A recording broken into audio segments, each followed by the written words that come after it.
Normal সেমাই তো আপনারা বহুবার বানিয়েছেন, তবে এইভাবে একবার শিরখুরমা বানিয়ে দেখুন, এর স্বাদ মুখে লেগে থাকবে। যে কোনো স্পেশাল দিনে বা যে কোনো দিনে আপনারা এই শিরখুরমা ডেজার্ট রেসিপিটি বানিয়ে নিতে পারেন। এটা একটু রিচ হয় আর ক্রিমি হয়, খেতে তবে ভীষণই সুন্দর হয়। নমস্কার বন্ধুরা, কিচেন টেকনিকে আপনাদের সবাইকে স্বাগত। আমি মধুমিতা। আজ নিয়ে এসেছি দারুণ স্বাদের একটা রেসিপি। চলুন দেখে নেওয়া যাক আজকের রেসিপি।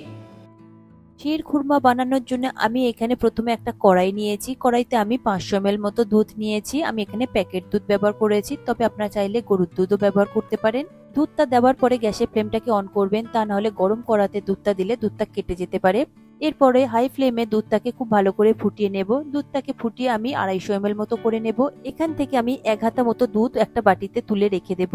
এটা আমি পরে খোয়া ক্ষীর বানানোর জন্য ব্যবহার করব। এরপরে দুধটাকে হাই ফ্লেমে খুব ভালো করে ফুটিয়ে নেব। দেখুন, দুধটাকে খুব ভালো করে ফুটিয়ে নেবেন আর কন্টিনিউ নাড়াচাড়া একটু করতে থাকবেন।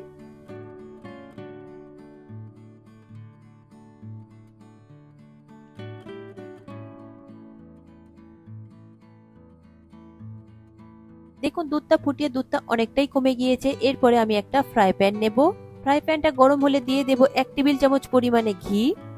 ঘিটাকে খুব ভালো করে মেল্ট করে নেবেন, তবে গ্যাসের ফ্লেমটা লোতে রাখবেন, তা নাহলে ঘিটা পুড়ে যেতে পারে। আমি এখানে বেশ কিছুটা ড্রাই ফ্রুট নিয়েছি। এখানে 12টা কাজু বাদাম নিয়েছি, 12টা পেস্তা বাদাম নিয়েছি আর 10টা মতো আমন্ড নিয়েছি। এই ড্রাই ফ্রুট গুলোকে মিক্সিং জারের মধ্যে দিয়ে কয়েক সেকেন্ডের জন্য একটু ঘুরিয়ে নেবেন, দেখবেন এইরকমই চপড হয়ে যাবে। তবে হাত দিয়ে করতে পারলেও ভালো হয়। তবে ড্রাই ফ্রুট গুলোকে গুঁড়ো করবেন না, এগুলোকে একটু এরকম চপড করে নেবেন। এরপর 6-7টা মতো খেজুর দেখুন আমি সরু সরু করে কেটে নিয়েছি দানাটা ফেলে দিয়ে, তবে আপনারা চাইলে ড্রাই খেজুরও দিতে পারেন। এরপর দিয়ে দেব 1 টেবিল চামচ কিশমিশ। এরপর গ্যাসের ফ্লেমটাকে লোতে রেখে খুব ভালো করে একটু ফ্রাই করে নেবেন কয়েক সেকেন্ডের জন্য, তবে বাদামগুলো যেন কালো না হয়ে যায়। ড্রাই ফ্রুটগুলো কালো হয়ে গেলে কিন্তু তিতো হয়ে যাবে। এরপর ড্রাই ফ্রুটগুলোকে একটু ঠান্ডা করে নেবেন, নিয়ে তারপর দুধের মধ্যে দিয়ে দেবেন। গরম রোস্ট করা বাদাম যদি আপনারা দুধের মধ্যে দিয়ে দেন, অনেক সময় দুধটা কেটে যায়। তাই বাদামটাকে একটু ঠান্ডা করে নিয়ে তারপরেই দেবেন। দেখুন, বাদামটা ঠান্ডা করার পরে গ্যাসের ফ্লেমটাকে আমি হাইতে করে দিয়ে খুব ভালো করে মিশিয়ে নিচ্ছি দুধের সাথে। দুধটা যাতে একটু ঘন হয়ে যায়। দেখুন, দুধটা ফুটে ঘন হয়ে কিন্তু আমার অর্ধেক হয়ে গিয়েছে। আমি এখানে 500 ml দুধ নিয়েছিলাম, মোটামুটি এখানে 250 ml এর কাছাকাছি রয়েছে। এরপর গ্যাসের ফ্লেমটাকে বন্ধ করে রেখে দেবো দুধটা, এর থেকে বেশি আর ঘন করব না। এরপর আমি খোয়া ক্ষীরটা তৈরি করে নেব। আমি যে দুধটা তুলে রেখেছিলাম সেই দুধটা ফ্রাই প্যানের মধ্যে দিয়ে দেব।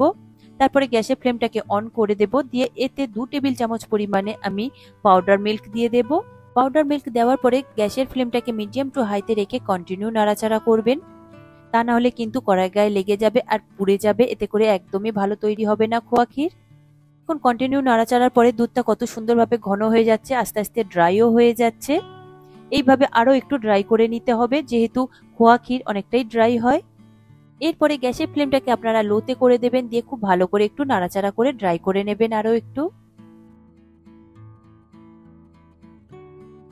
দেখুন, রেডি হয়ে গিয়েছে আমার খোয়া ক্ষীর, একদমই ড্রাই হয়ে গিয়েছে, একদম দোকানের মতো রেডি হয়েছে। এরপরে এই খোয়া ক্ষীরটা আমি দুধের মধ্যে দিয়ে দেব। এরপরে গ্যাসের ফ্লেমটাকে আমি লোতে করে দেব।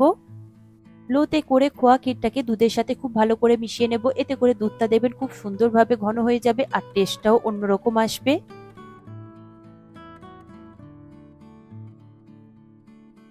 দেখুন, খোয়া ক্ষীরটা দুধের সাথে মিশে গিয়েছে। এরপরে আমি দিয়ে দেব স্বাদ অনুযায়ী চিনি। আমি এখানে 2 টেবিল চামচ পরিমাণে চিনি ব্যবহার করেছি, তবে আপনারা চাইলে কম কিংবা বেশি করতে পারেন। চিনিটা দেওয়ার পরে খুব ভালো করে মিশিয়ে নেব চিনিটা গলে যাওয়া পর্যন্ত। দেখুন, দুধে খোয়া ক্ষীর দেওয়ার ফলে দুধের কালারটা কত সুন্দর চলে এসেছে। এরপর আরো একটু কালারের জন্য আমি স্যাফরন দিয়ে দেব। স্যাফরন দিলে এর ফ্লেভার আর কালারটা খুব সুন্দর আসে। আর দিয়ে দেবো 1/2 চা চামচ এলাচ গুঁড়ো। এলাচ গুঁড়ো দিয়ে খুব ভালো করে একটু মিশিয়ে নেব।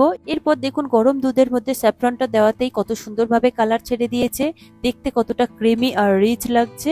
এরপর দিয়ে দেবো রোস্টেড সিমাই। এটা বাজারে খুব সহজেই পাওয়া যায়। আমি এখানে 3 টেবিল চামচ পরিমাণে দিয়েছি, তবে আপনারা চাইলে নর্মাল সিমাই এনে ঘিতে হালকা করে একটু ভেজে নেবেন, তারপরে এটা দুধের মধ্যে দিয়ে দেবেন, তাতেও হবে। দুধের মধ্যে সিমাইটা দেওয়ার পরে খুব ভালো করে একটু মিশিয়ে নেব আর গ্যাসের ফ্লেমটা মিডিয়াম টু হাইতে রেখে দুধটাকে একটু খুব ভালো করে ফুটিয়ে নেব, এতে করে সিমাইটা যাতে নরম হয়ে যায়।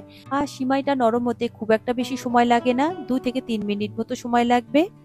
দেখুন, দুধটা অনেকটাই ঘন হয়ে গিয়েছে। এরপরে গ্যাসের ফ্লেমটাকে আমি বন্ধ করে দেব। দেখুন, কত সুন্দর রিচ আর ক্রিমি শিরখুরমা রেডি হয়ে গিয়েছে। তবে এর থেকে বেশি ঘন করবেন না, যেহেতু ঠান্ডা হলে আরো একটু বসে যাবে, যেহেতু দুধ রয়েছে আর খোয়া ক্ষীর রয়েছে। তবে শিরখুরমা খুব একটা বেশি ঘন হলে ভালো লাগে না, তবে এটা আপনারা গরম গরমও পরিবেশন করতে পারেন আর ঠান্ডা করেও পরিবেশন করতে পারেন। তবে এটা আমি নর্মাল ফ্রিজে রেখে একটু ঠান্ডা করে নিয়ে তারপরেই পরিবেশন করব, এতে করে টেস্টটা খুব সুন্দর আসে। দেখুন আমি একটা বোলের মধ্যে সার্ভ করে নিয়েছি, এরপরে উপর থেকে বেশ কিছুটা ড্রাই ফ্রুট দিয়ে দেব। আমি এখানে চপড করে কেটে নিয়েছি আমন্ড আর পেস্তা, আর দিয়েছি উপর থেকে বেশ কিছুটা কিশমিশ, আর দিয়েছি এখানে গোলাপ ফুলের পাপড়ি, আর উপর থেকে বেশ কিছুটা দিয়ে দিয়েছি স্যাফরন। তবে এগুলো আমি সবই গার্নিশিং এর জন্য ব্যবহার করেছি, আপনাদের কাছে গোলাপ ফুলের পাপড়ি যদি না থাকে নাও দিতে পারেন। দেখুন কতটা সুন্দর রিচ আর ক্রিমি শিরখুরমা রেডি হয়ে গিয়েছে। আপনারা যে কোনো দিনে এই ডেজার্টটা বানিয়ে নিতে পারেন, তবে খেতে অসম্ভব সুন্দর হয়েছে।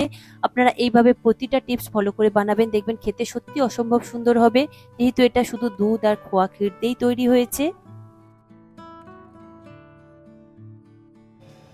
এই রেসিপিটি আপনাদের কেমন লাগলো তা কমেন্টে অবশ্যই জানাবেন। লাইক শেয়ার করবার অনুরোধ রইল। সাথে এইরকম সব নিত্য নতুন রেসিপি পাওয়ার জন্য কিচেন টেকনিককে সাবস্ক্রাইব করে রাখবেন আর পাশে থাকা বেল আইকনটা প্রেস করে রাখবেন।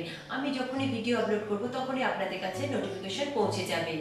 আজ তাহলে এই পর্যন্ত, আবারও দেখা হবে অন্য কোনো রেসিপির সাথে। সবাই ভালো থাকবেন, সুস্থ থাকবেন, আর ভিডিওটি পুরো দেখার জন্য অসংখ্য ধন্যবাদ।